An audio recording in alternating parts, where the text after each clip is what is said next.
अंग्रेजों ने जिन्हें अपराधी कहा, आज वही समुदाय अपने हक की लड़ाई लड़ रहा है। रेनके आयोग की रिपोर्ट ने खोला डीनोटिफाइड नोमैडिक और सेमी नोमैडिक ट्राइब्स के साथ हुए ऐतिहासिक अन्याय का सच। आखिर क्या है रेनके आयोग, इसे क्यों बनाया गया था और इसने डीएनटी समुदायों के बारे में क्या कहा, आज के सेशन में हम इन्हीं बिंदुओं पर चर्चा करने वाले हैं।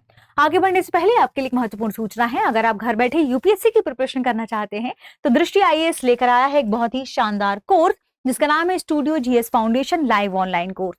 इस कोर्स की सबसे खास बात है कि इसमें यूपीएससी के लिए जरूरी जनरल स्टडीज के सारे विषय, 2 साल के करंट अफेयर की क्लासेस का एक्सेस, दृष्टि की मैगजीन, प्रिंटेड बुकलेट्स और बेस्ट फैकल्टी, ये सब कुछ मिल रहा है मात्र 24,999 रुपए में। और अगर आप ये फीस भी एक बार में नहीं दे पा रहे तो इस फीस को भी इंस्टॉलमेंट में भरने की सुविधा है। और अगर आपको इस फीस में भी डिस्काउंट चाहिए तो कूपन कोड इस्तेमाल करें गीत। इस कूपन कोड के इस्तेमाल करने से आपको यही कोर्स कम फीस में भी मिल जाएगा। कहां से खरीद सकते हैं? दृष्टि लर्निंग ऐप से खरीद सकते हैं या फिर इस वीडियो के डिस्क्रिप्शन में जो लिंक दिया गया है उस लिंक में जैसे ही आप क्लिक करेंगे आप डायरेक्ट भी इस कोर्स को वहां से जाके खरीद सकते हैं। ध्यान रखिएगा, कूपन कोड अप्लाई करेंगे तो आपको और कम फीस में ये कोर्स मिल जाएगा। ये ऑनलाइन मोड में होगा, यानी आप तुरंत अपने डाउट्स भी सॉल्व कर पाएंगे। ये आपको हिंदी, इंग्लिश और इंग्लिश तीनों मोड्स में मिलेगा। इंग्लिश क्या है? इंग्लिश मींस क्लास होगी हिंदी में और नोट्स मिलेंगे इंग्लिश में। इसकी भी लिंक आपके पास डिस्क्रिप्शन में मिलेगी, आप वहां से इसे डायरेक्ट खरीद सकते हैं। एक और इंपॉर्टेंट बात, मान लीजिए आपने इस कोर्स को खरीद लिया और फिर आपका मन हो कि आप दृष्टि के किसी ऑफलाइन सेंटर में जाकर क्लास करें। अगर आप दृष्टि के किसी ऑफलाइन सेंटर में जाकर क्लास करेंगे तो वहां की फीस में आपकी ये पूरी फीस एडजस्ट हो जाएगी। इसका मतलब ये कोर्स आपको मिल रहा है बिल्कुल फ्री। तो इस मौके का, इस अवसर का लाभ उठाइए क्योंकि ये सीमित समय के लिए है। और ये भी ध्यान रखिएगा कि एडमिशन शुरू हो चुके हैं। आपको इस कोर्स के बारे में कोई भी जानकारी चाहिए तो 8750187501 पर कॉल कर लीजिए। हमारी टीम आपको इस बारे में पूरी डिटेल से जानकारी देगी। ध्यान रखिएगा, ये ऑफर अभी सीमित समय के लिए है और एडमिशन शुरू हो चुके हैं। आगे बढ़ते हैं और देखते हैं हमारी आज की खबर को, जो कि संबंधित है किससे? रेनके आयोग से। रेनके आयोग क्या है? ये रेनके आयोग, इस आयोग को बनाया गया था माफ कीजिएगा, एक तो ऐसी ट्राइब जो डीनोटिफाइड है, दूसरा जो नोमैडिक है और सेमी नोमैडिक है, यानी विमुक्त, घुमंतु और अर्ध घुमंतु समुदायों से संबंधित जांच के लिए रेनके आयोग का गठन किया गया था, जिन्हें कहा जाता है डीएनटीज। शॉर्ट फॉर्म क्या है इसका? डीएनटी समुदाय। अब ये क्या है? डीनोटिफाइड, ठीक है, नोमैडिक, सेमी नोमैडिक ट्राइब्स, ठीक है, यानी विमुक्त, घुमंतु और अर्ध घुमंतु समुदायों, ठीक है, इनकी जांच के लिए इस आयोग का गठन किया गया था वर्ष 2005 में। ठीक है, ये ध्यान रखिएगा।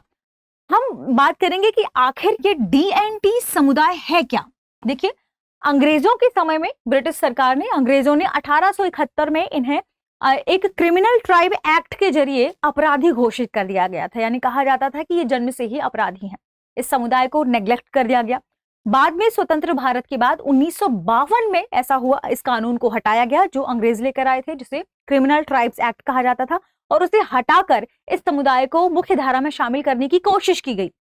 लेकिन समस्या क्या थी? ना तो इनके पास स्थायी घर थे, क्योंकि घुमंतु है, अर्ध घुमंतु समुदाय है, विमुक्त समुदाय है, ना ही इनके पास शिक्षा थी, ना शिक्षा, ना घर, ना ही किसी भी प्रकार का पहचान पत्र, ना बीपीएल कार्ड, ना कुछ भी नहीं, ना वोटर आईडी। ऐसे में क्या हो, अब ना तो इनके पास किसी भी प्रकार का पहचान पत्र है और ऐसे लोगों को जल्दी ही सरकारी योजनाओं का लाभ नहीं मिल पाता। तो ये कुल मिलाकर जो समाज की मुख्य धारा है उससे हटे हुए थे, उनसे विमुक्त थे।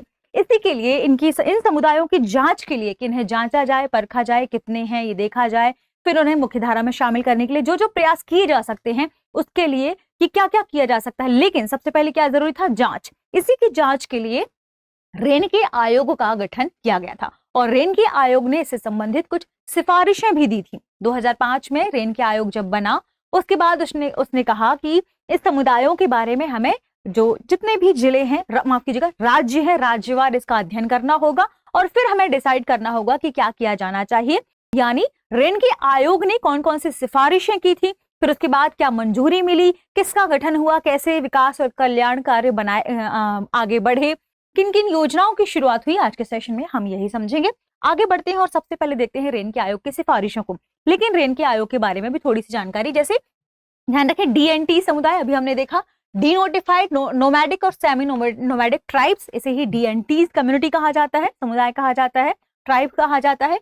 इनका इतिहास हमने अभी देखा, क्रिमिनल ट्राइब्स एक्ट के जरिए पहले अंग्रेजों ने इन्हें क्या घोषित कर दिया था, जन्मजात अपराधी। 1952 में स्वतंत्र भारत ने ये कानून हटा दिया, डिनोटिफाइड कर दिया, लेकिन समाज में अभी भी ये बदनाम थे, गरीबी थी, बहुत ज्यादा भुखमरी की स्थिति थी, इसलिए इन्हें अब ये चूंकि उपेक्षा के शिकार थे तो इन्हें मुख्य धारा में लाने की बात कही गई। आज उनकी स्थिति न तो स्थायी घर है, न शिक्षा है, न सरकारी योजनाओं का लाभ ले पा रहे हैं, न ही किसी प्रकार की सामाजिक, उनके पास ना ही कोई परिचय पत्र है, आप जिसे कह सकते हैं, यानी सामाजिक आप समावेशन की जब बात करते हैं तो इनमें ये शामिल नहीं होते। सिफारिशें क्या है रेनके आयोग की कि डिनोटिफाइड नोमैडिक और सेमी नोमैडिक यानी घुमंतु, अर्धघुमंतु और विमुक्त समुदायों से जुड़ी जो समस्याएं हैं उनकी जांच की जानी चाहिए। 5 में बना ये आयोग 8 में यानी जुलाई 2008 में इसने अपनी रिपोर्ट सरकार को सौंपी और इसमें कुछ सिफारिशें की गई थी, जैसे राष्ट्रीय आयोग का गठन कर दिया जाना चाहिए। राष्ट्रीय आयोग के गठन को सरकार ने मंजूरी दी 2014 में।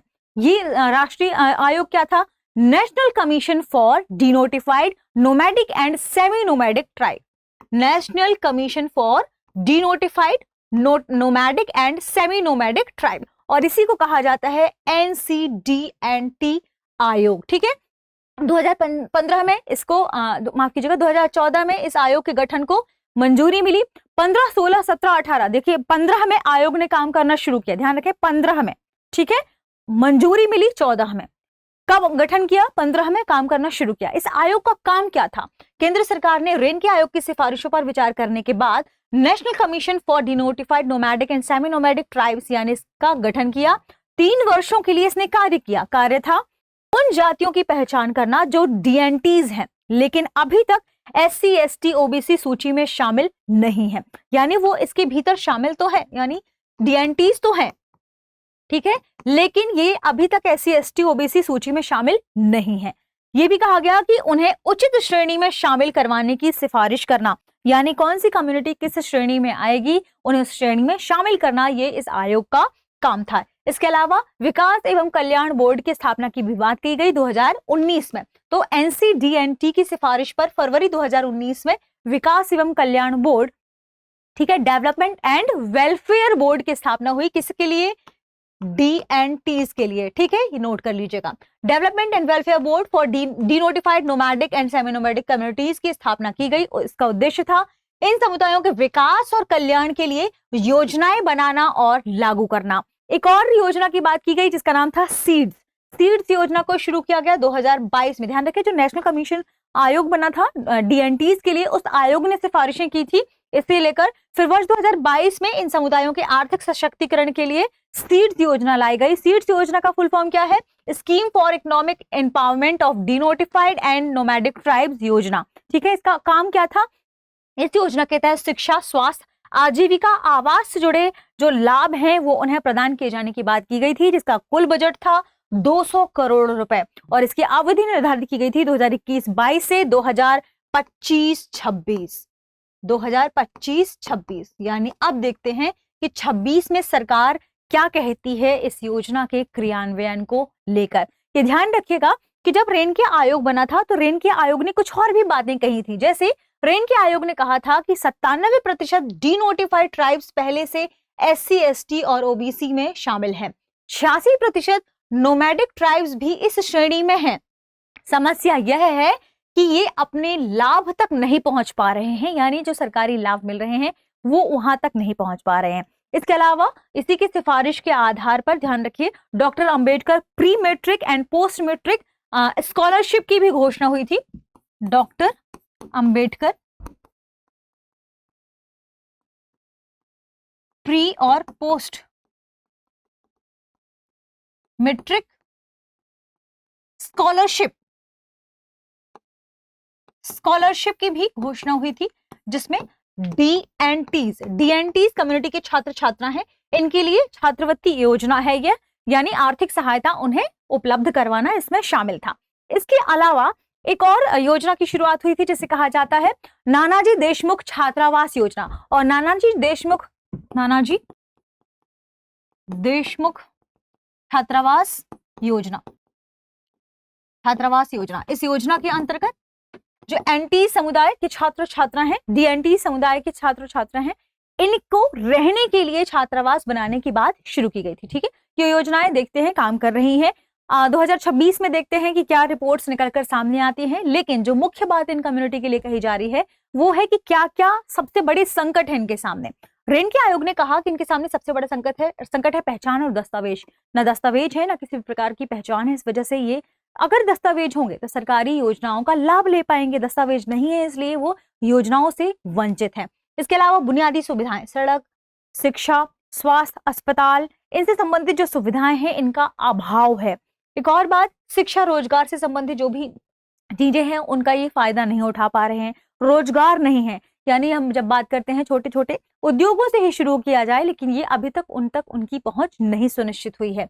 कानूनी और राजनीतिक अधिकार ने SC/ST जो अपराध से संबंधित जो कानून है उसके भीतर भी अभी इन्हें शामिल नहीं किया गया है। ये भी ध्यान रखें, ये एक मुख्य मुद्दा इसकी वजह से बताया जा रहा है। तो सरकार इस पर प्रयास करे लगातार, तभी ऐसा संभव हो पाएगा। इसमें विशेष सुझाव दिया गया था रेणके आयोग के बाद कि सरकारी नौकरियों में 10% का इन्हें आरक्षण दिया जाना चाहिए।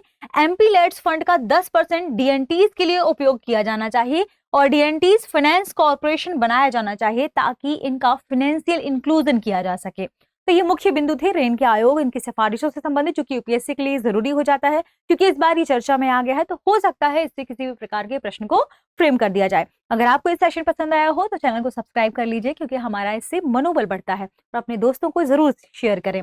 देखते हैं आज के सेशन पर आधारित हमारा प्रश्न है, घुमंतु, अर्धघुमंतु और विमुक्त समुदायों यानी DNTs के लिए राष्ट्रीय आयोग के गठन की मंजूरी सरकार ने कब दी थी? Option A 2011, option B 2013, option C 2014, option D 2015। इस प्रश्न का सही जवाब कमेंट सेक्शन में देना ना भूलें। मिलते हैं अगली वीडियो में, शुक्रिया। अब एग्जाम की तैयारी को और बेहतर करने के लिए हमारे चैनल को लाइक, शेयर और सब्सक्राइब करना ना भूलें।